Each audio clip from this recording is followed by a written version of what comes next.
TLDR, I was going to do a recording. My computer promptly said, hell no.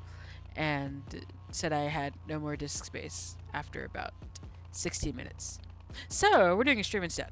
We're going to play this, and then I'll upload this as a sorry to the YouTube folks. But, I did see this. I am definitely someone who judges a book by their cover. And let me switch music, because this does have music on it. Sit in silence for a few seconds while I turn on this. Here you are. I'm going to turn it down some. You should be able to hear it fine. I don't want to hear any complaints. Don't start complaining now. That I already said. It's too late. It's simply too late to start complaining. But I did see this while I was scrolling through other little games. It's a demo, so I'm not sure how long it'll be, but we will sure find out. It is called Draculesti. If I can read correctly, I'm fairly certain that's what that says. What is it about? Couldn't tell you. Was there like a little blurb paragraph thing to read about the demo? Yes. Did I do it? No. We're going in completely blind. All I know is that Dracula, maybe, allegedly, and man, maybe, allegedly, are here. We'll see. We'll see. But without further ado, let us get into it. First, let's look at the controls. Let's have a gander.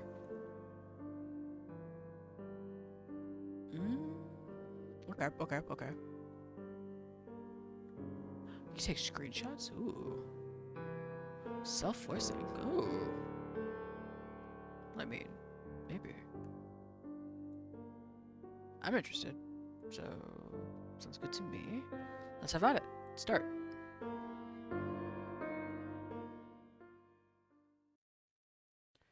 Would you like to view a brief tutorial? Do I want to view a brief tutorial? Yes. You'll have a say in Renfield. Oh, we're Renfield. Got it. Fate. Choices in italics describe actions, choices in quotes describe dialogue responses. Got it. Renfield's options are affected by his boldness. Choices with the lion will raise his boldness, and those with the rabbit will lower it. Both ends of the scale can unlock new options, but being in the middle allows more flexibility. Ooh. Okay. Got it.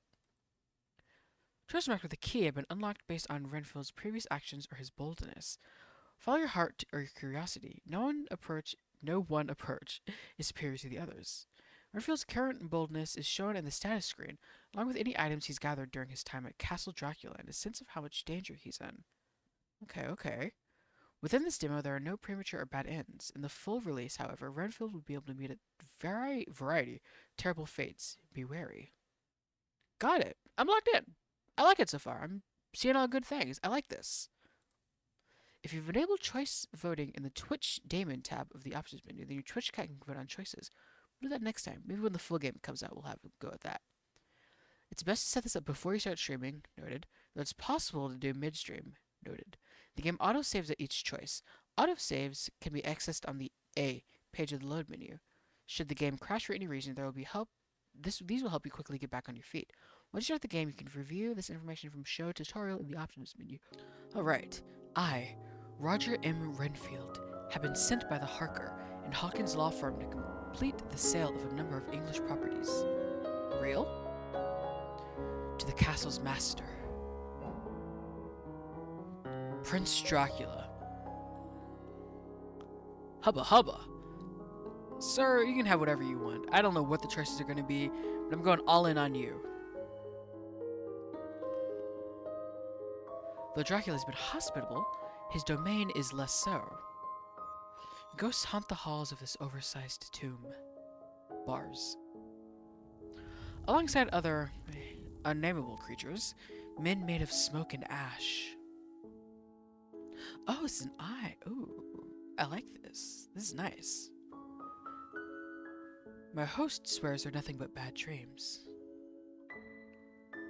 And yes, it's true, I have a history of waking nightmares. That I've lost good years in a sanitarium.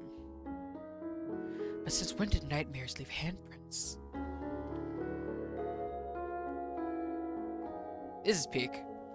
I don't want to be that guy, but this is cooking. I'm a fan of this. No amount of charm and hard liquor can fully convince me the monsters aren't there. The more Dracula please? Oh, yeah, like plate.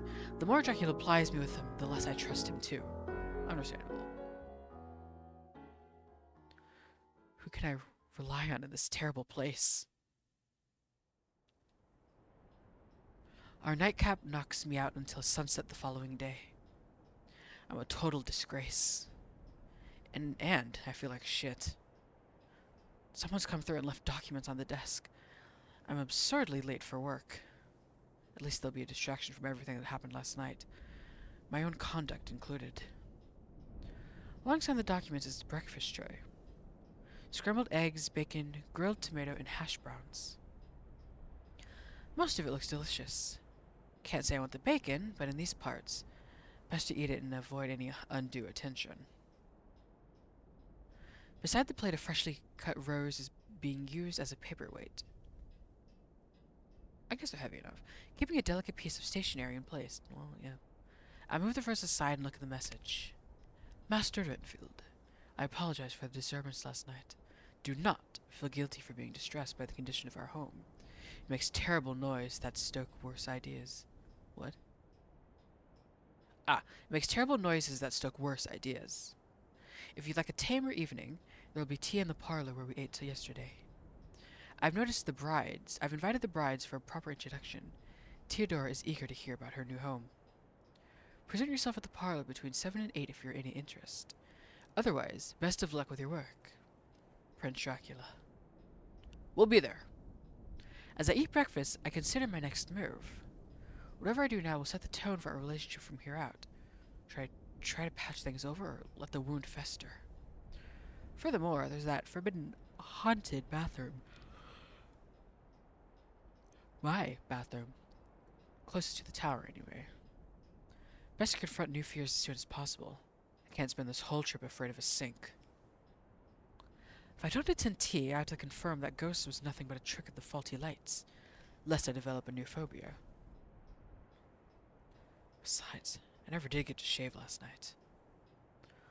What'll it be, Renfield? Heed your master's call, or brave your creepy toilet? Accept Dracula's invitation to tea. Prove that bathroom ghost doesn't exist. One day I'll read this correctly. Prove the bathroom ghost doesn't exist. There we go.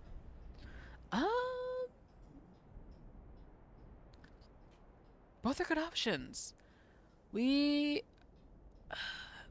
guess we can't do both. Well, if we're late, then I guess we can't do both. I will say, accept the invitation for tea. We're gonna do Dracula all in first.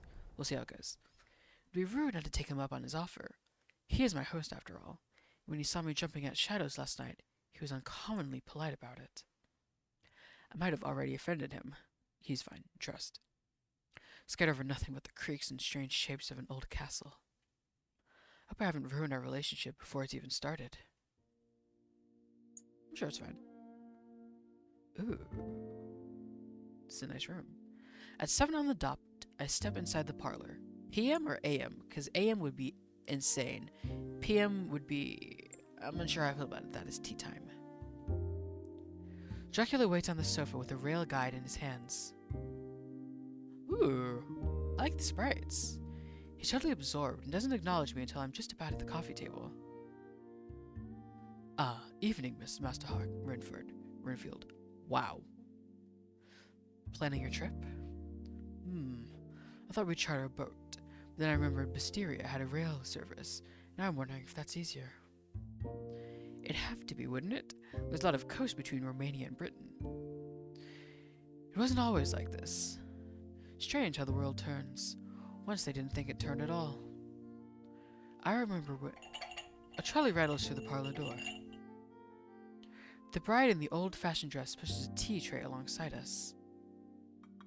She moves the teacups and saucers to the table, then offers us milk and sugar. Dracula refuses both. Just milk, thanks. There's a range of sweets in the middle of the shelf of the trolley. Care to join us, Theodora? She looks at me with disinterest, but takes a seat regardless. Really feeling the love, thank you. Comfortable, Master Renfield? Oh, yes. I hold my cup between my hands. In the mountain climate, any extra source of warmth is pleasant. It heats the joints of my fingers where the fireplace doesn't fully reach. I'm a bit stiff from work. The break is worthwhile. My husband says you come from London. She doesn't pour herself any. Her hands fold over each other and cross her lap like a large, pale butterfly. Theodora is maybe half Dracula's middle-ish age. Younger than me, certainly. Yet she has manners I haven't seen outside my father's work parties. They make them different in the Balkans. A night on the town in Berlin would give her a heart attack. London, originally, yes. Is it nice? Is it nice? What do I say to that? It's London. Whether it's any good doesn't matter. It happens to people whether they like it or not. It'll happen to her soon. There's always something to do, always something to see. Everything you'd want from a metropolis. But you left. But I left! It's sad seeing her obvious discomfort with her husband's plans. I don't know if leaving will be an option for her. She doesn't seem to have had any say in them going. Well, Theodora is apprehensive about whether or not we'll fit in, if civilization is worth bothering with if it refuses to take us. She forgets we've never needed anyone's permission to acceptance to thrive. He reaches over the arms of both sofas to hold her shoulder. His grip on her is sturdy and resolute. He's not offering typical reassurance. It says, "You should know this. Remember who we are." They're good people in England. That much is true. Shrugging Dracula off, Theodora reaches over for the middle shelf of her trolley. Enough of that. How about a piece of cake? She rummages through. There are a few choices. Sponge, meringue, torte. Ooh, pick the meringue. All that just for 3? Oh no, for you. Huh? Vlad and I are both allergic. To cake? Ugh. Celiac. A strict meat diet, with plenty of wine and coffee to wash it down. Or tea. He sculls his cup, leaving only the dregs. We've gone to such an effort with these. It's fun, baking. When I was young, I liked to bake. Bread, mostly. Now there's never any reason, unless we have a visitor. She made them from scratch, a so-called princess, baking for a commoner. Which will you start with? Meringue! It's gotta be the only option, right? Why pick anything else? Meringue hits. Give me one moment. Let's do this. Ah, I see what the problem is. That's what happened. Give me one sec. Put these back in. Okay, we should be good. Back to the grind. It doesn't stop. Meringue! It's not pure meringue. Some kind of meringue tart variant. Okay. With a pie base that'll have a fruit filling. Here you are. She takes it from the trolley. It's on a bread plate that matches the cup and saucer. Although dinnerware seems to match. Amazing how the other half live. When I lift it from the plate, it's immediately obvious something is wrong. The meringue wobbles. It hasn't been fully toasted. The base is too heavy. Anyone who'd eaten a meringue tart before would know it's wrong. Well, tell us how you really feel, Renfield. Jeez. What if she's allergic? Maybe she's never eaten them. I feel bad for judging. Thank you. I bite in. The base is nothing but pie crust. Yum. A solid inch of pie crust below wet meringue. Cake is cake, isn't it? It's sweet and it's a treat. Finish the damn thing. Yum. I ate it too quickly. Maybe she'll take it as a compliment? Rather than a desperate need to get it over and done with. She looks surprised. Was it any good? Her dewy, doe-eyed stare puts me on a back foot. She's suspicious of me. Can I lie convincingly enough to overcome that? Even if she doesn't believe me, that might be better than damaging her pride. At the end of the day, she did give me cake. Being honest would show respect, though. She could improve before she bakes for someone else. Avoid upsetting our future English neighbors. What to do? What to do? Lie to her, spare her feelings. Be honest, respect her intelligence. Let's be honest. Not bad by any means. The romaine had exactly the right amount of sweetness, and the base had the right balance of moisture and crunch. I thought I was being honest. I thought it was ass, but maybe it wasn't. But, okay. What? Her eyes somehow get waterier.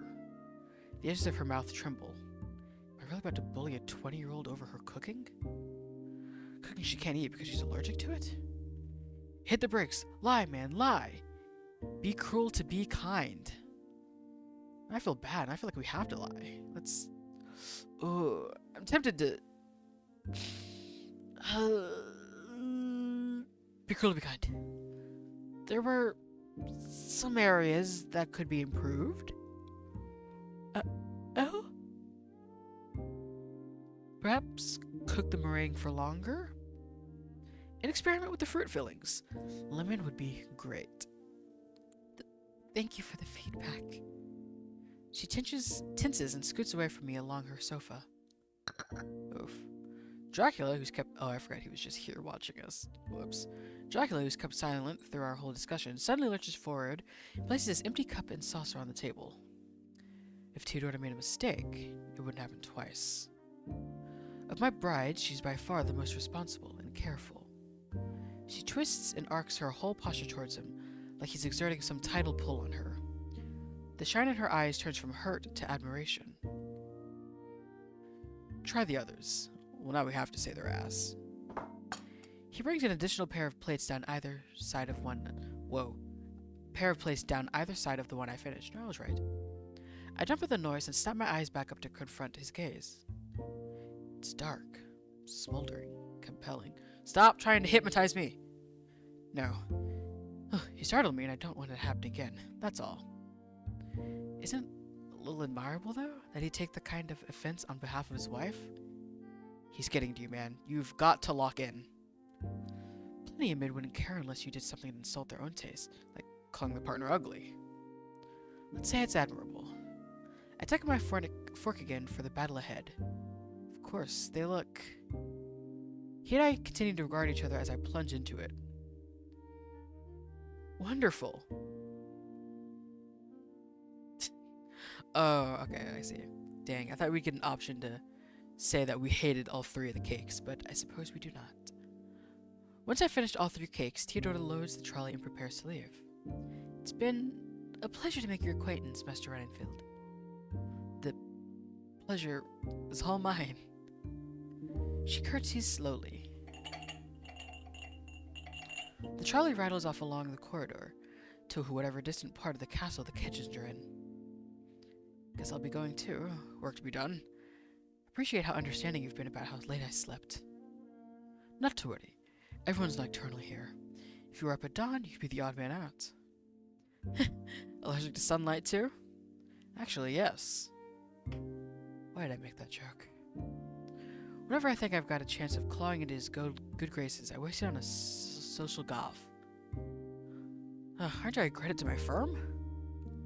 Constant malnutrition makes us pale, faulty. Our eyes can't stand the light. He's definitely not a vampire, guys. You've got to believe him. All four of you? It's hard to believe, of course. A whole family of nocturnal coliacs with vision problems. Oh well. Birds of a feather flock together. These things do happen. Who am I to question it? Okay, Renfield. You speak your truth, man. I'm glad you've got each other for comfort. Standing, I smooth out my suit and dislodge a few crumbs. Well then. Wait. He throws a hand out at hip height to stop me. Okay, I see what he means. It connects briefly against my right side, the flat of his palm over my pocket. As your employer, what if I commanded you to stay? I mean, depends on the command. Well, I guess it'd be to stay. This princely fantasy of his might have gone a bit too far. Commanded? I've got a business contract. This isn't the military or a court. He stares, full of human desperation. Human might be a stretch. don't think this is a professional interaction on any level. Slight derail. What is status? Ooh. Danger. Whoa. I've got a pin. And then we are, oh, here for boldness. Got it. It's a new moon. Will it be like a full moon if it's full danger? The second most important tool in a solicitor's arsenal with his mind, after his mind. It's half clogged with dry ink and needs a good clean. Clean your pen. Okay, that's that. I just wanted to see what it did. I would disobey. Good night, Dracula. Well, I don't want to say that. I want to stay with him. I could be convinced. It wouldn't take a lot. There's bourbon in the cabin. Stay, drink, talk. Sure. I don't need a lot of convincing. He's like me for real.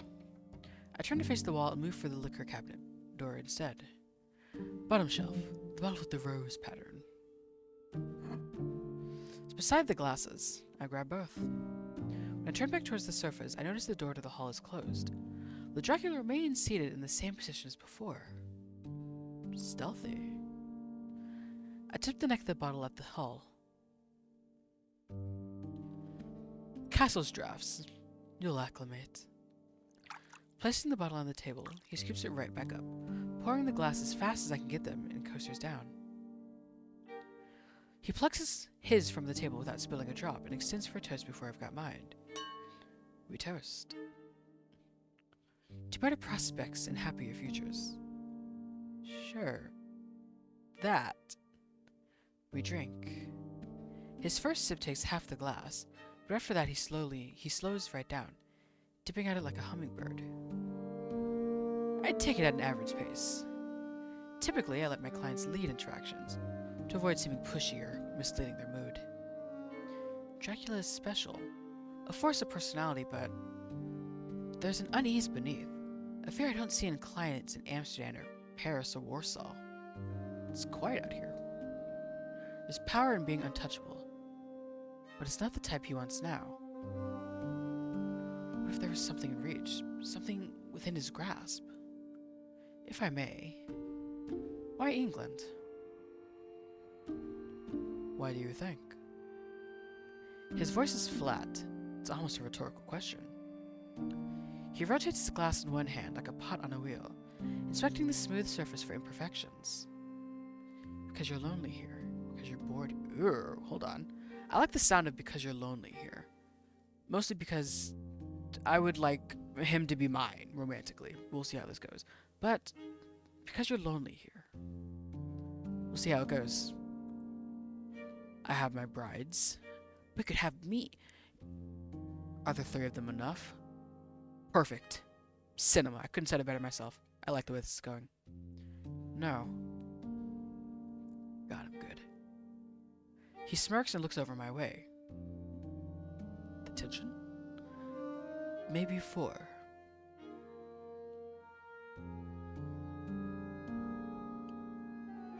So are you proposing? No.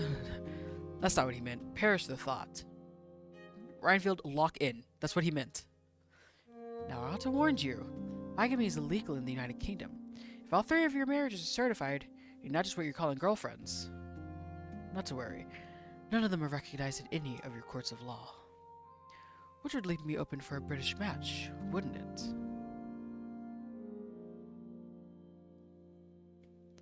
To an open-minded woman? Of course. Who said anything about a woman? The prince is going to destroy me. I wish he would. I just genuinely wish he would. In all forms of the word. That's a separate matter entirely. Let's hope progress can be made there too. He touched the air with his 2/3 empty glass, never for one moment breaking eye contact. Whoa, sir. His expression is insufferably smug. And devastatingly... Forget it. It's not just the loneliness that's getting to me. I'm no mere land baron, Roger. Roger's fine, isn't it? But an investment manager of sorts. It's a bad idea to question where old money came from. Whether he's a war profiteer or a patent hoarder, that's information I generally prefer not to know. Sure, Roger is Mine? There's one particular investigator I'm an agent for. Until now, he was comfortable with a focus on Romania, the limited pool of Romanian business. Times have rapidly changed. Which means to sustain the relationship, I must move to a larger pond. England. London, England. A population twice that of Transylvania, half that of all Romania, crushed within a single city. Given the resources, I'm sure the gents of Canary Wharf will be excited for an extra source of income. It needs new lifeblood, and I need fresh stones. Sounds like it'll be a perfect symbiotic relationship. And if it's not, well... He tosses back the last of his drink. It could be the end of me. I won't go down without a fight. I've survived too many setbacks to die in this wretched century, surrounded by foes who couldn't hold a candle or a sword to the enemies of the past. Dracula can't be older than 55, and I would have put him somewhere in his mid-40s. This part of the continent is supposed to have changed a lot since the start of the 1900s. I hate to think of what he went through in his youth. We will get you your happy ending. That's a promise. Don't promise that. Okay, I promise. Those aren't like they used to be either. I want to believe yours. Yeah, I'm locked in. I'm into this. I'll promise then, Roger.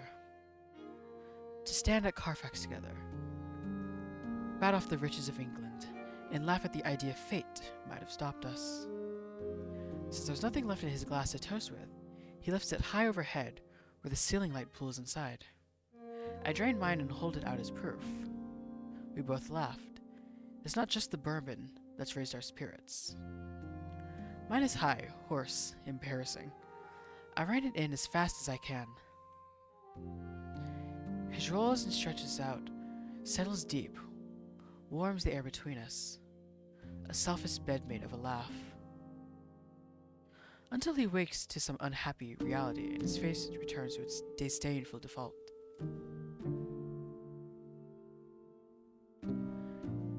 We're nowhere near the end yet. I'm starved here.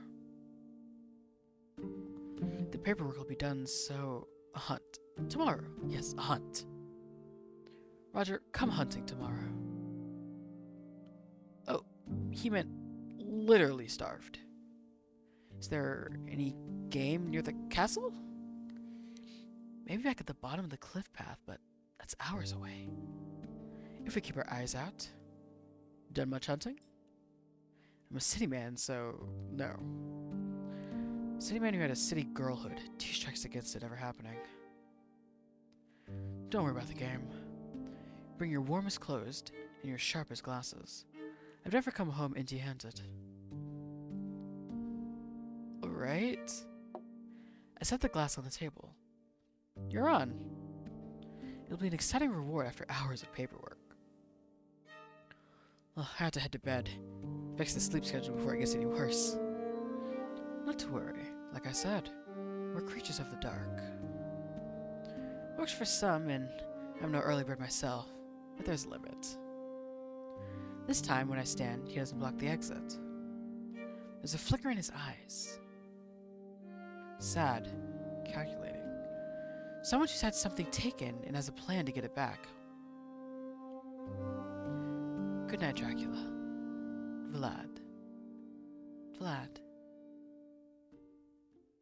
I bow my head to him and leave the room. A few steps out the door, I brush past the bride who was in trouble yesterday. Oof. She turns a box of cigars in hand, barely responsive until our arms meet, her patience long since spent. Pardon. I take it slower to see if she has anything else to say. We never got a formal introduction. Lifting the box upright, she tucks it under her arm like a purse. Took your time in there. Sorry. He didn't mention any prior engagements. I feel like I was on his calendar. It's just a habit of ours. She taps the exposed end of the box with 2 neat pointed fingernails. Hit it off? I like to think we're warming to each other. Uh-huh. Careful. He's like that fireplace in there. Get closer than you're supposed to and you'll overheat. You're supposed to know about his varied tastes. Thanks for the advice, mistress. It says. Just says. Good to know. She stalks inside. The door slams behind her. Woof. As good a sign as I'll get that I should head to bed. Just as soon as I can remember the way to the tower. Ooh. Safe in bed. Snug as a bug on a rug. The key turned in the lock and the window latched. I took the blankets under my chin and shuffled around into the mattress. Forms to me like a sparrow in a dust bowl. The castle's too gloomy, too sprawling to ever feel comfortable. But at least I've ended today less afraid of the host and with a clear sense of who and what else is here. It's not a normal home, but it is a home to someone, and I can rest easier. In the knowledge I'm a welcome guest. Well, welcome. Yeah. Dracula welcomes us, if nothing else. Blood. The lovely invitation was a surprise. Will I ever get the paperwork done? Hard to complain, though, being invited out somewhere by a man like Dracula. Sorry, Vlad. He's literally me. Not that it means what I used to. I crush my head between the two firmest of pillows in the hopes that I can grind out the thoughts, mortar and pestle style, crush them to fragments too fine to hold on to. When I moved to Germany and signed on for treatment, it was a choice between being who I wanted and having the partners I wanted. The kind of men who'll flirt with other men aren't interested in me. The science isn't far enough along for that. All taking pieces out, no installing replacements. I'm not allowed. I had to lie end to end on the forms. Of course, you know. Red-blooded. I love cigars and girls and hunting. It got me what mattered. The rest, normal men pretend to like those things all the time. Berlin's full of white-collared heterosexuals who will never hold a gun. I can play along and pretend it's the activity I'm interested in, not the scout leader. Just a bit older to sit the exam than the rest of the troop. Somebody save me. Somebody save me. Tomorrow will be a disaster. My thoughts can't keep me from the Sandman forever. Sleep comes to rescue me from the house Draculesti sooner than I expected. To take me far away. To show me other people. Other people. Oh, here he is. I kept here. Doesn't matter. There shouldn't be any interruptions tonight. Let's see what layer I can reach. Ring, ring. The phone rings. I answer. Roger speaking. Is Im available? Sorry, she doesn't live here anymore. Oh no. You wouldn't happen to have her contact details. There are people who love her who want to know she's okay. No, not her details, but she and I run into each other sometimes. Would you like me to pass on a message? Are you serious? Are you sure that's reliable? It's the best I can offer, so... I know she's there. Who are you trying to fool? Why would anyone trust you with anything when you lie about the simplest facts? What? No, that's wrong. Put him on the phone.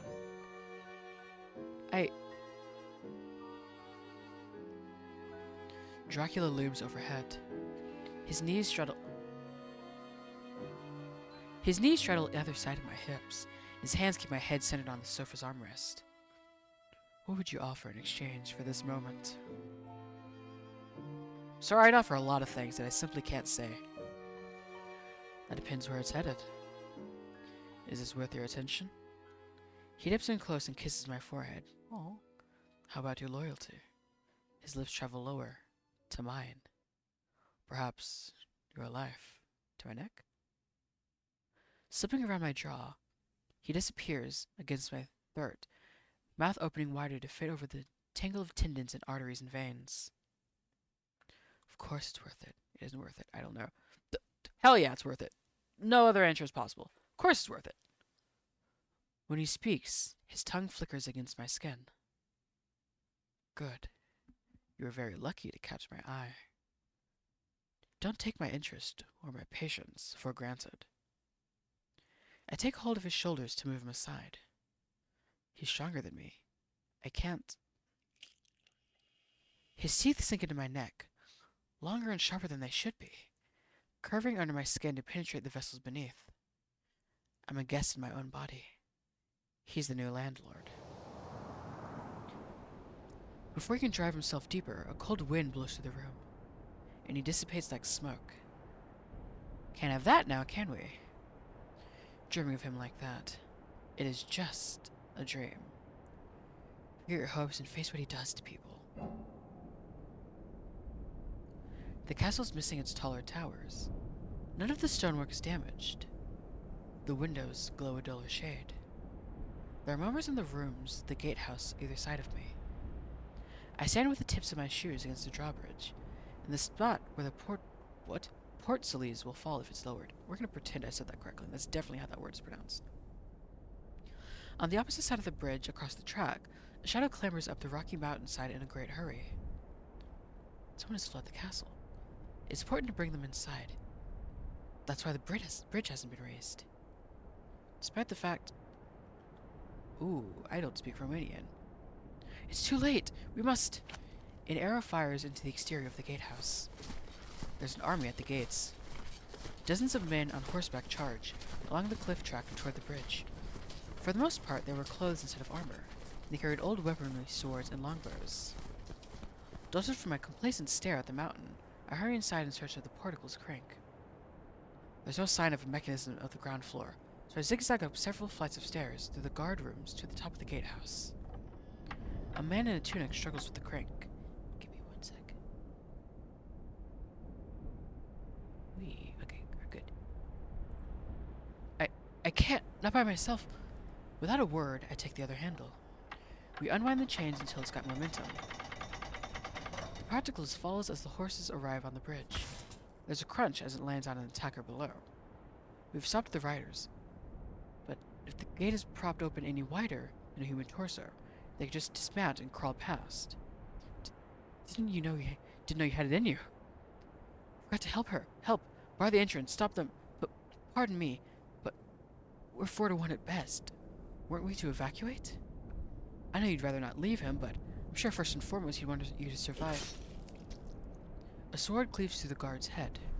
His corpse collapses forward to reveal a trio of sweaty, winded invaders who've been forced to enter on foot. I wheel around and flee through the opposite stairwell. At the bottom, I barge past an additional trio attempting a pincer maneuver, though they're startled to do anything else. Exiting into a frenzied courtyard, I check the gate over my shoulder. Portals did crush something. Now men writhe and shuffle past on either side of the mound. While I'm distracted, I run headlong into a solid object. An arm locks around my chest, and a hand latches my skinny wrists together. This invader who's caught me presses his clean-shaven jaw close to my ear. Whoa. He raises his voice to get above the chaos, despite our proximity, and almost deafens me. Where's your dom, eh? I try to step on his toes, but his boots are too thick. Is it Domnitsa? Okay, maybe. He laughs it off. Where's Dracula? Didn't abandon you, did he? Leave all his precious things here for the taking. I don't know where he is. The arm tightens, threatening to break my ribs. That's so. Lord Dracula fails his vows, abandons his castle, runs his principalities into the ground. Worthless, isn't he? Hurts. The arm flexes. The volume decreases. A chill runs down my spine. It's not the same man behind me. All the invaders have disappeared. Is he worth the effort? Watch yourself. This is what happens to all his people eventually. A cold hand grasps the back of my head and slams me face first into the solid rock. What the fuck? Rock wall. Here we are. Ammunition. I booked your tickets. Your mom brought over your bags. All you have to do is get to Southampton and you're home free. My tickets? You're not coming? I had a friend in Calais. He only has the one room, and besides, I thought maybe you'd like some independence. I mean, wasn't that the whole point? Oh, wasn't that the whole point? If I live by myself and they come looking, they won't. Your mom is everything your dad handled. Lucy and the rest might be upset. We skipped our party, but I'll sort it out. Anyone who wants to hunt you down will have to go through me. Enjoy your freedom, Dove. I'm letting you go. What if I want us to stay together? Will anyone ever be as good to me as you've been? I've forgotten how to trust the world. And myself. Best intentions don't mean you're not throwing me to the wolves. How can I ever repay you? Give the office a call the moment you've picked an apartment. There's a whole stack of jobs with your name on them. We need our top conveyancer back. Is this all about the company? That'd be easier. A clean break for this stupid heart. Martha only ever wants the impossible.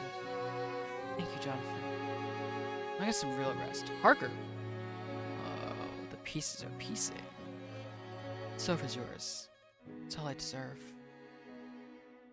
It's more than I deserve. I'm lucky to be here. I'm lucky to be alive. But what if I could ask for something better? Oh? This is your final warning. Leave Vlad Dracula alone. My gun is loaded. If you're not with me, you're against me. I shoot to kill. Even though I went to bed at a reasonable hour, even though I knew I absolutely had to not do it, I've once again slept into sunset. Vlad!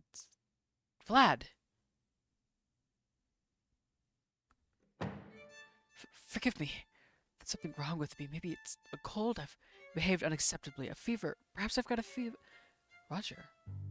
He sits on the same sofa as last night.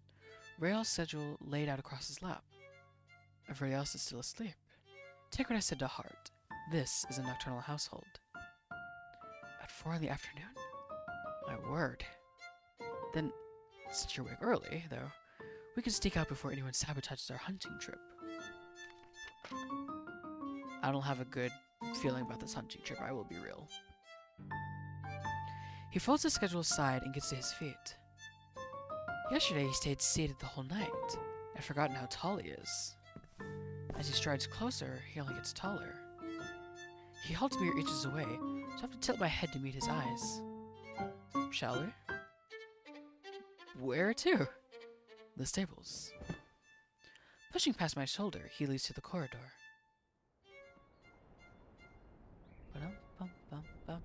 Someone is already at the stable gates.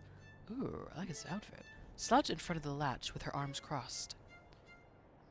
Cesada? Husband? Dearest? Come for a ride with us? That's not all you boys had in mind yesterday. Ah, she overheard. It's not like you to be concerned. She glances at me, then back at him. This isn't the season for it. Barely any game. What if there's black ice? It's not worth the risk. Consider it an important cultural lesson for him. This is how we live in the mountains. Am I getting initiated into harem Dracula? He tries to weave around her to the latch. She slides to block him. They shift left and right in a stalemate. Slip past while she's distracted. Maybe it's better not to go hunting. Try to reason with her. Let's see. The goal of this round, at least, is to get on Dracula's good side. We're going all in. Slip past while she's distracted. Vlad hooks to the left. Says mirrors him and grabs his forearm as it extends out. They're stuck. I've got an opening. I scoot right, pull the bolt, and swing the first of the double doors open. Excellent, Roger. Turning to face inside, I see it isn't that simple. The third bride holds the reins of a saddled horse. Halted mid-step as she walks to ready another. Ugh. Uh-oh. Looks like you boys have a tag-along. Hey, Anna. Hello. I will also take a horse outside to exercise Riding lessons? The lady wants a riding lesson. For me to act like princess? Show me a nice way to ride a horse? Both of them ignore me completely in favor of glaring at Vlad. Roger, meet my third bride, Ileana. Never agreed to anything. This is the level of behavior we expect from her. Oof. Unhappy with free thought? Or that I take your pony? Fine. She can accompany us. If you're this distrustful of me, Sidala, clearly we have to try to improve that. Ileana, return this to me, and fetch your Saris. Where do you think I go before? Roger, the red mare in the far stable, Robigo, would be about your size. Thanks. Nobody's ever taken me hunting. There are a few school and family trips to stables. But at minimum, I can stay in a saddle and lead a horse. Robigo is calm and cooperative. Her gear hangs right by her lot. Some gentle words and slow pets, and she's happy for me to harness her. By the time I'm ready, Vlad and Ileana have both left the stable. Robigo and I walk outside to discover Sez is gone. She moved while we were distracted, too. Ileana is mounted, Vlad is in the gatehouse. I clumsily stick a foot in the stirrups and sling myself over. Got this, Roger. Rather than a graceful roll into my seat, I thud heavily on a hard leather. Do not do to yourself. It's fine, I'm fine. The gate rumbles upward. Vlad returns to us on his great black horse, Dis. Onward.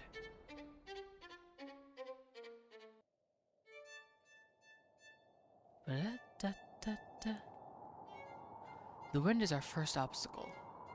High on the cliffs of the Tiuta Pass, the only protection is the castle walls. We've left those behind us. Please tell me we're heading somewhere sheltered. Halfway along and into the ranges. Vlad doesn't shout over the wind so much as his voice carries through it. A great wildfire spread up further up by a gale. His cape billows, but only in directions that won't obstruct him, as if he's an actor pursued by a special effect. A man of constant majesty. The hunt was, of course, for the purpose of posturing, to my knowledge. Many hunts are. But this is someone who really knows how to posture. He shoots ahead of Ileana and I, along the track, to an intense stretch of darkness where the tightly tucked turns block the dwindling sun in our view. Are we supposed to chase him? No. Ignore his challenge. Maybe he likes a man who keeps pace. His fancy is not worth the risk. You don't think I can do it? Your funeral. My pleasure to clean what is left from the cliff bottom. Failure a good spice. Turns been sweet and sour. Flavorsome corpse. The longer I hesitate, the wider her smirk. What'll it be? Safety or ambition? His company or hers? Chase after Vlad, stick with Ileana.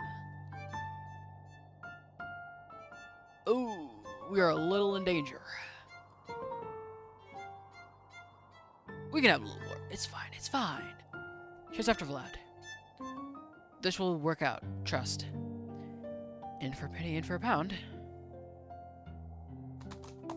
I dig my heels in, tug the reins, and urge Robigo ahead. Her peaceful demeanor cracks, like the surface of half-burnt firewood, to reveal an ember inside. We canter then gallop around the unpredictable cliff track. Ooh, I like this OST. The rapid turns of the track are hard enough to follow visually, let alone react to. Tight corners, damaged edges, false steps.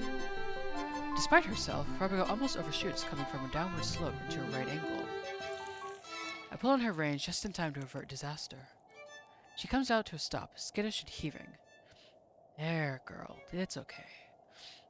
When I look ahead, I glimpse the lad's black cape in the last red flares of twilight. If I could just push a little further. Sensing my resolve, Robigo whinnies assertively, pepping herself back up and hurries to a canter. We will catch him. Vlad! Right by a crossroad, he pulls Dis out of his gallop, and the pair rear high. Turning to face Robigo and I, there were matched looks of impressed frustration. It wasn't a competition, but it was, and they've lost. Honorably. Well met, Roger. I won't be underestimated. He resumes at a trot. I decelerate to meet and match him. Together, we take a right, off the main cliff track and deeper into the mountains. This crevasse, with its sheer sides, keeps us from the worst of the wind. The path climbs towards the snow-dusted mountaintops. Compared to the crevasse, the twilight peaks are blindingly bright. I cover my eyes as we approach. There are almost no trees here. The wind is gentler, but paralyzingly cold. It's close to night. The moon is watching. What and how are we meant to hunt under these conditions? Ileana arrives several minutes later. Seeing everyone in this new light, I realize that, aside from some basic knives, nobody has any weapons in their kit. Well, this is certainly shaping up to be fascinating. Am I the hunt? I guess we'll see. Where to? Nowhere. There's nothing to be done on this mountain, except perhaps maybe show me side saddle. There is... He tilts his head as far back as it'll go, his eyes fall closed. An animal to the southwest. Near the ridge, I think. How could anyone tell that from a whiff of the air? Experience. Okay. Come. It'll flee for its burrow if it realizes we're on its trail. What do I do if I spot it? Truth be told, Roger, I doubt that'll happen, being unfamiliar with the local wildlife. But what if I do? You are full of surprises. We continue from the plateau to the base of the mountain shop. This whole area works around, then descend onto the ridge. As the ridge goes along, it hollows out underneath, turning into a precarious shelf that curves out of sight. The shelf narrows, and narrows, and narrows. The widest part we pause. My knuckles are white from the temperature, and my tight grip on the reins. The creature is just past that corner, which means edging around the narrowest part. Ugh, do it yourself. Leave the Englishman to me. Thanks, Ileana. Love your vote of confidence. Would it be thrilling to see if we can make it, Roger? Ooh, we're about halfway to danger. Are we supposed to keep it danger down? Surely it's fine if we do one more, right? Just for this one. Expected the risk. Definitely too wide for that path. Any grown adult would be. Well, that is. And he's confident it won't be a problem. Suicidally confident? The last of the light shimmers on the ledge. Follow Dracula into danger. Offer to wait here with the horses. We're gonna save right here real quick. Oh, there we go. Just to see what happens. Just in case. In we go. In a single smooth motion, I dismount Robigo. Ignoring Ileana's appalled expression, I pass the reins to her. Vlad follows suit with Dis. Worthless idiot. He will let you down.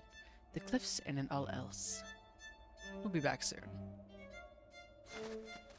I don't think he'd let me die. He wants me, right? At the moment, at least. So surely, it'll be fine. Let's have a gander at our danger. Oh, it's about the same, actually. So we're fine. Vlad and I walk at a relaxed pace over the narrowing shelf. Is that what she does? Follow people around being patronizing? She isn't grumbling at me. Underneath it all, she's a jewel in her own right. The prince needs jewels in his crown. Someday she'll come around. Seeing people for the potential is smart. Forward thinking. Yes, of course. You've got potential too. What kind do you see in me? An amusement. A steward, a companion. A general, given the right stuff. Or nothing, but sustenance to burn through.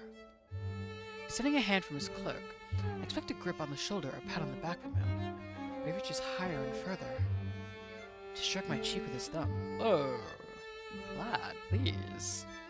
It'd be a shame to have to waste a handsome face on anything less than companionship. While I'm distracted, he strides ahead. The shelf becomes too slender to walk side by side. Following single file, I soon feel my left foot twist right and my right foot skate left. Ah, black ice. Vlad isn't bothered. Now we can't even face straight ahead. To continue, we have to put our backs to the mountain and sidle along. Less than 10 feet, there won't be enough path to support the full length of our shoes. There's still ice and wind.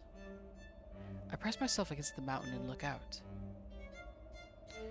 Jagged white peaks, black ice, and a golden moon. The only other thing in sight is Castle Dracula. Its torches glow red through the night. The eerie beauty of the Carpathians holds me in its thrall a moment too long. Blood clears his throat to indicate I should move. Fear finally seizes my legs. How do I... Don't worry. Close your eyes. Why? But I'll do if it'll get me off this ledge. An arm wraps beneath my legs while another slips behind my back. I'm lifted from my feet. Instead of a falling sensation, I feel us drift sideways, sturdy hands maintaining me at a perfect level. My back separates from the wall, which would mean we're not on the ledge anymore. But that's impossible. How? Keep your eyes closed like you were told. Open your eyes. We're gonna do as we're told and follow Vlad. Keep him shut. Rather than breach his trust and look, yes, I close them tighter. I hold him tighter. Magicians never reveal their secrets, and I won't deny Vlad his. We aren't falling. That is all that matters. Sure, we can go with that. We round the corner and come to a stop. I'm placed back on my feet. When I open my eyes again, Vlad is there. We've arrived. This platform is a few feet across. It's not a massive amount of space, but it's enough that I feel steady and safe. I twist around and discover a large cave mouth. Inside is a messy, angular tunnel that runs out of sight. The wind hurries through terminally. There must be another exit somewhere else on the mountain. Something lives here. Shall we find out what it is? Sure. I guess we will. Within a few turns, I've lost sense of where we are. My eyes haven't adjusted. Vlad places his hands on my shoulder to guide me. Forward. Watch your step. Obstacles are on your right. We move along a passage to where the wind doesn't blow. He sniffs the stale atmosphere. Close. Ahead of us, a pair of bright yellow eyes reflect from the dark. Front-facing. Predator. Too small to be a bear. Ah. Looks like whatever we were tracking must have been eaten. There it is. Our prey. We are unarmed. Don't be afraid. Watch. Imagine a future where you're capable of this. Creeping forward, he enters the beast's den. A low growl rumbles from its throat. The growl of a wolf. Vlad intends to fight a wolf, unarmed. Despite the logical and likely outcome, a dim, absurd hope seethes inside me that he'll win. The wolf glowers at him. Its head shuffles as it tenses its posture, ready to attack. Wretched thing. Abandon your kin. Prove yourself or perish. Abandoned by your kin. It gnashes its teeth, spit glistening. Take the advantage while you can. Snarling, it launches at his throat. There's a metallic flash as Vlad brings his arm to eye level in self-defense. No! The wolf's jaws clamp near his wrist. Hairless. Using himself as a fulcrum, he spins the wolf against the nearest wall. Ooh, there's a crack and a whine as it makes contact. Both of them fall to the floor. Limbs tangle, claws scramble. Fabric and fur tear and scatter. Growls, huffs, and yelps intermingle. Bones break, blood spurts, breaths end. Only half the heap is moving. Whoever's left lurches along to lie at my feet. Claws scratch the tip of my shoe. Whatever's there could come for me next. I have to get out of here. Kick us apart and run. I am eternal. Vlad rocks from all fours on his knees, tosses his hair back and opens his arm with a flourish. He looks about like a gladiator desperate for the Colosseum's approval. That's right. This was all a performance. Eerily, as my eyes make their final adjustments to the darkness, I can see his mouth is covered in blood. There are no knives in his hands, but his sharp nails are stained to the beds. Something is deeply wrong with him. I feel like we should have figured this specifically out way beforehand, but it's okay that we've gotten to this conclusion now. We're catching up. It's frightening. It's compelling. There's a clear answer here. It's compelling. Lowering onto one knee. Oh. I'm intrigued. I extend a hand to his jaw. He leans into the gesture. Shame crosses his face for the slightest instinctual moment. He conceals it with a prideful smile. Unseemly. None of you princes would do such a thing. Do I seem like a good British subject? Well chosen by your firm to serve me, if you want me to serve you. There it is, what I hoped for. Approval, validation, warm regard. I am good at my job, but not the job I signed on to do. After how hard I fought to escape a life of obedience, I should have a visceral reaction against this. I should also be disgusted by the blood, the brutality, the needlessness of this whole display. Instead of an apex predator, he reminds me of a deer covered in antler velvet, desperate for affection, frightened by the nature of his own existence. I can't be mad at him. Nobody's ever wanted my approval like he does now. There's only one way I can reply. Do you need any help with the body? No. Follow the breeze to the exit. I dare say it'll be easier than the ledge we came in from. If he says so. I stand upright and listen for the whistle of the wind. There's a rustle and a scrape as he collects the dead wolf. On our way out, he drags along the stone. He holds it with none of the care he held me. Indeed, he shows utter disregard. Cinema. The other exit worms around the interior of the mountain until it spits us out on the east face. A gentle bit of mountaineering puts us on a track. Soon, we're at the three-speckled plateau where we started. With an exaggerated grunt, Vlad drops the dead wolf at the foot of the least sickly tree. I'll fetch Ileana. Now there's moonlight, it's clear the wolf wasn't the best of its species. Elderly, barely bigger than a dog, all with visible ribs and bald patches. Winning a straight fight against any wolf is impressive. I needn't have worried Vlad would lose outright, though. This creature might have survived, but couldn't have killed him. Vlad will never yield. Vlad, Indis, Ileana, and Ceres, and solitary Rubigo appear within 10 minutes. Load the body on Ceres, if she will allow. She doesn't shy away from it, evidently used to this sort of cargo, though some stress shows in her ears and pupils. Home. Nobody objects to that either. Clambering onto Rubigo, I follow the others down the mountain. A chorus of voices echo through the canyon. In the time I've been here, I've heard nobody but Vlad and his 3 brides. There must be triple that number of people.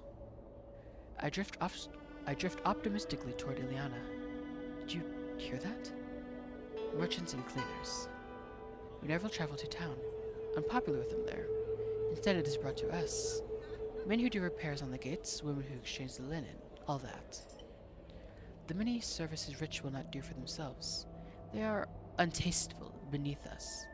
Strange, considering what we will do. She lurches ahead and leaves me to think. The castle rapidly grows closer. There are lights in the courtyard that haven't been used the past 2 nights. Roller rises above the outer wall. It's good to know I'm not alone with the family now. Something about safety in numbers.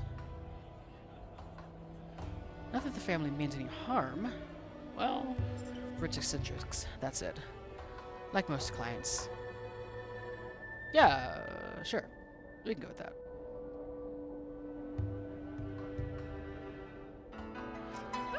Corrupted by wealth, but not damned. Why don't you mention it? About that damned part. I watch Vlad canter at the lead. There he goes, through the gates, back into his dominion. Not long after, I follow. 3 times as many was a massive understatement. 30 people, at minimum, have brought almost a dozen vehicles into the yard. A long bonneted cabriolet, a horse-drawn carriage, a small truck, a motorbike. Some of the people chat in the stables as they feed their horses. Some offload cargo onto a flat section of pavestone. Some simply loiter on comfortable steps or under eaves. Teodora and Cez are both present, deep in conversation, with an imposing woman by the truck. Over the following seconds, everyone in the courtroom realizes Vlad has returned. The visitors are quicker to stop what they're doing than the brides. Cez tries to continue her discussion with the women until Teodora shakes both their shoulders in exasperation. Greetings all. Welcome once again to Castle Dracula.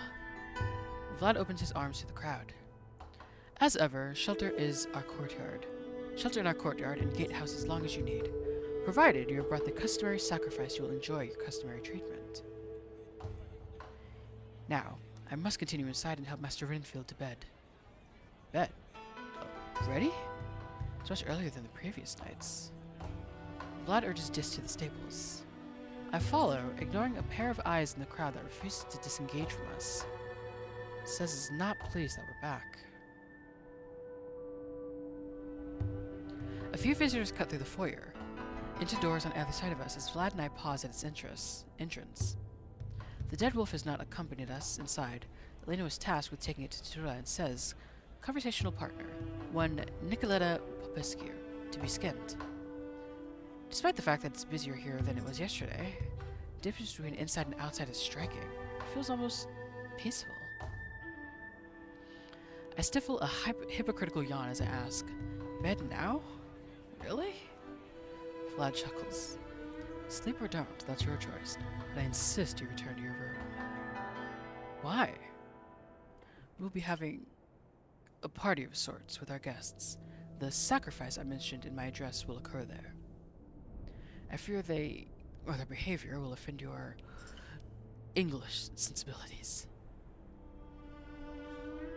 He thinks I'm too delicate for a Romanian party. After what we just did together, he should know better. Pardon? To say nothing of the fact barely any of them other than the brides, Miss Popescu and myself can speak English. How about Roger? Leave it. The bottom line is, you're not welcome. Oh. Vibes ruined. His eyes shine with genuine stress. Is it from shame? He seems almost embarrassed by whatever this event is. It's not about my sensibilities, it's about he appears to me. The risk of it leaving a bad impression. Then, even if it wounds my pride, I'd better agree to stay in my tower. Can't risk offending a prince. May I have dinner first? It will be brought to you. Oof. A large cluster of people passed to our left, headed for the ground floor corridor. Teodora says and a pair of visitors. One visitor, a young man, follows at Teodora's heels, while the second, a girl in her late teens, leans heavily on Cez's side. Vlad's attention turns to them.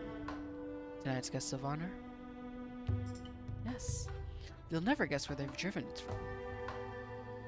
Chez keeps walking as if losing momentum will stop the girl entirely. Driven and sailed and walked. Theodore's companion is an Englishman. Is that a Cornish accent? A word. A Londoner, in these parts. Work trip, yourself. My sister, she's sick. His enthusiasm disappears in an instant. Looking over his shoulder, he watches Sez take the girl to the corridor. Miss Popescu said you could give us a miracle. Miracles are for the faithful. We'll give that. Have faith in our power, good sir, or forfeit the rights to its works. His heart catches in his throat, his eyes well. The man wants, like nothing else, to believe in Vlad. As do I. Is he trustworthy, though? No. We have to go full throttle. I peer at him. He stands like a saint with his palms outturned, in a resolute expression. This is how he wants to be seen. Come along now. Theodora takes the Englishman by the shoulders and walks him to the side of the hall. See you at the ritual, friend. Evening. But Vlad said I wasn't allowed at the ritual. What happened to it offending English sensibilities? Time for bed, Roger. Okay. Looping an arm around my back, he guides me towards the stairs. As you reach them, I realize the man and the girl were taken in opposite directions. I try to stop at the foot of the stairs, turn, confront Vlad. His arms slide lower around my waist, where he has better leverage. He forces us both onward. When I try to open my mouth, I can't even manage that. There's pressure all over. Hundreds of phantom fingers, in addition to the real hand at my back, that hold my jaws together and keep me marching. Is it because I know the conversation's done? Or is this part of the power his followers speak of his reverently? Alone in my room, I watch the sky settle on its darkest shade for the night. A black like the underside of thick Arctic sea ice. Theodora brings dinner as promised. Moussaka with additional vegetables on the side. It's perfect, unlike her baking. Moist, yet firm. Totally not necessary, but you know what? You're a real one for saying that. Half an hour later, Miss Popescu arrives to collect the plate in return for a tea tray. Evening. Staying put like you are told? The family made it clear I wasn't invited to the party. Good. They would eat you alive down there. Literally. She scoops the plate from the desk and sets the tea tray down. Not you, though? Has not happened yet. Being eaten down there. Well, it has not happened in a dangerous way. What? She laughs over at the stairwell. Wait, do not trouble that brain with thoughts it is not meant to know. Understandable. Enjoy your cake and enjoy your peace. She closes the door with a solid thunk. I drink the tea, a type of chamomile, and eat a mercilessly small square of dry millefeuille. That's not how that's said, but we're going to pretend it is today. When I finish both courses, I get out my letter writing set and try to put pen to paper. The caravan is a great opportunity to write to the London office. Since I'm worried that everything's fine, let Jonathan know I'll be okay. My hand hovers an inch above the page until the ink seeps out and leaves a great black splotch. It's simple. Dead simple. A child could do it. When I was a teenager in the war, I did this without second thoughts. Mother, Father, I've arrived at Uncle Tabby's. All well. The party? The tower's quite far from the rest of the castle, though. Ignore it. Write your letter. All well. Simple words any child could write. Damn paper, Roger. Pen, Roger. All well.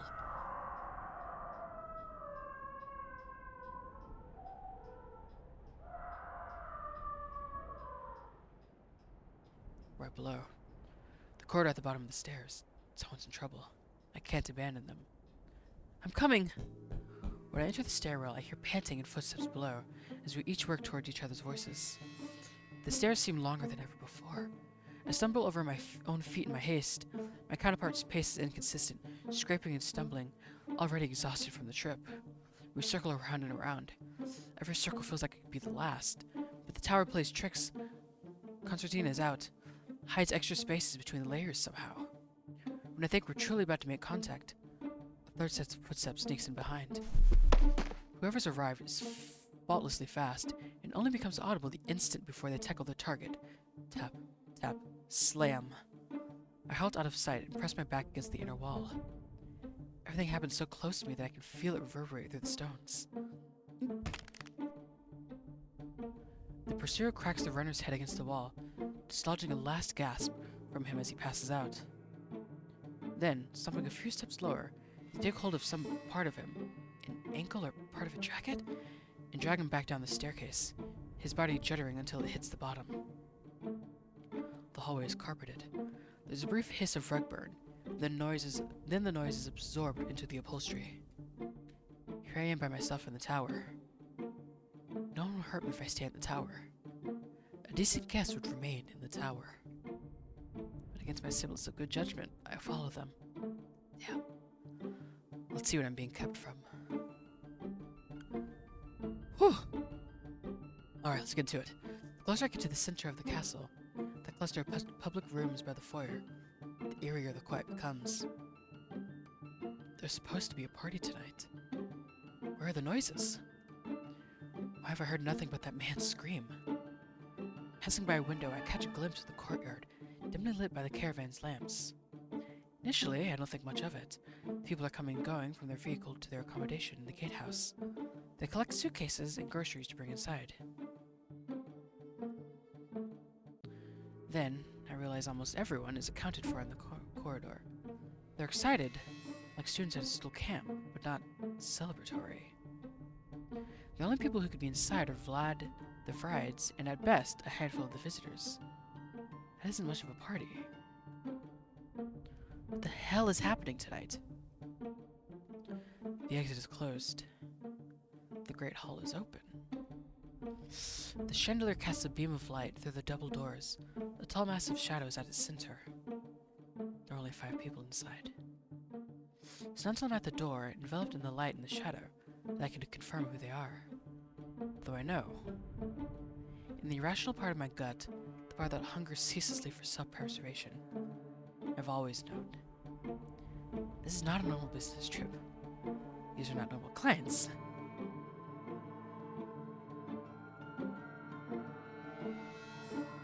He stands in the middle of the cluster, the girl's body slumped in his arms. The brides flank him, clutching a shoulder or a thigh each. Teodora remains concentrated on her meal. Says adjusts a shoulder to hide behind it. Ileana spits as she makes eye contact. All of them are biting the girl. Dracula her jugular, Teodora says her wrists. Ileana is torn through the thick veins in her leg. They see me and stare, but none of them can wrest themselves from their prey. Even Dracula, proud and regal, lets his composure loose out of his thirst. I'm locked in place too. From fear. There's too much wrong in this building to be wholly surprised, but knowing there's a wolf in the woods doesn't prepare you to face it. Rather than let this awful moment continue, I open my stupid mouth to ask the stupidest question I've ever thought of. Is she okay? Like a dog caught with a chicken from the coop. Dracula blinks slowly, his pupils focusing, and his jaws unclamping from her neck. His goatee is dyed solid red with her blood. There's a moment of wordless trembling before his mouth is able to form words. Renfield. Pet. No. She's dead. She's dead. And I find a way to make it worse. Why? Because the house has needs, and the master must provide. I don't know why I put on an accent for the probably the latter half of this, but that's okay. Releasing his grip on her torso, he drops her into the bride's arms, where they're able to bite and gnaw even more ferociously. Compared to them, his animalism is restrained. They have focus, and shame, and spite. nothing else. No instinct to stop before the well runs dry. He realizes he won't have my attention while the body and the brides are in view. Rather than step around them, he dissipates into pitch black smoke and surges to the group, coalescing in front of me.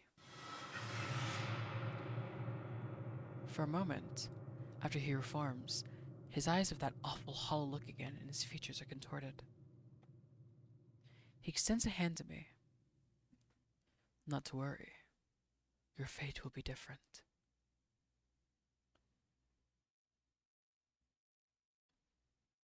Ooh. And that's where we stop. Thank you for playing. You are welcome. Honestly, I gotta say, I'm a fan. I like that. I like it. Yeah, I like this. It is... I do like this a lot. Yes, this is nice. Let's have a final look at our status, shall we? The only one here is here. Okay, gotcha. I should have looked when we were in the other one. Oh. This is interesting, though. A little right here. Oh, history. Alright, return. Alright, and I guess that is... that. Oh. Ah! Hold on, there's words there. Move. Oh, wait, hold on. What are these?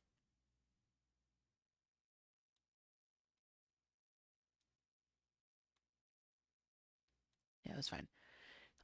But yes, if you'd like to play this, it'll be in the... it'll just be below. But if you wish us on the game on Steam, perhaps you'd be interested in our newsletter. I wasn't aware this was on Steam, but I will be wishlisting it now that it's mentioned. You are so very welcome. Ooh. Yeah, that was nice. Big fan of that. Big fan. Let me really quickly just get a little bigger. Alright. That was Draculesti, which I liked a lot. I like that. That was nice. The art, the animation and stuff, and the style. Oh, also I just noticed it's changed now. How this looks. When we first loaded in, it was like all like the actual pictures, but now it's just this. I see you, and I'm liking it a lot. Yeah, this is nice. I like this. I'm definitely looking forward to the full game when that comes out, and I'll definitely be playing that. Because, let's see, if I remember correctly from when I was scrolling through the demo to find the download, I think there are other routes? Maybe? Presumably? I could be wrong, but I'm fairly certain there are other routes, and I'm excited to see those. I'm also intrigued to see where our dreams end up leading us. So, many things to come. I'm very excited. But, having said all that, I believe that is where we ended for today. Thank you for coming out to the Shadow Saloon. Forgot what I was called for a second there. I am riverohare, your gothic desert hair bartender. This has been Draculesti. If you'd like to play it, it'll be down below. And yeah, go show some support. Play it yourself if you want to. Make different choices. I'm curious what the other routes lead to. But having said all that, I am going to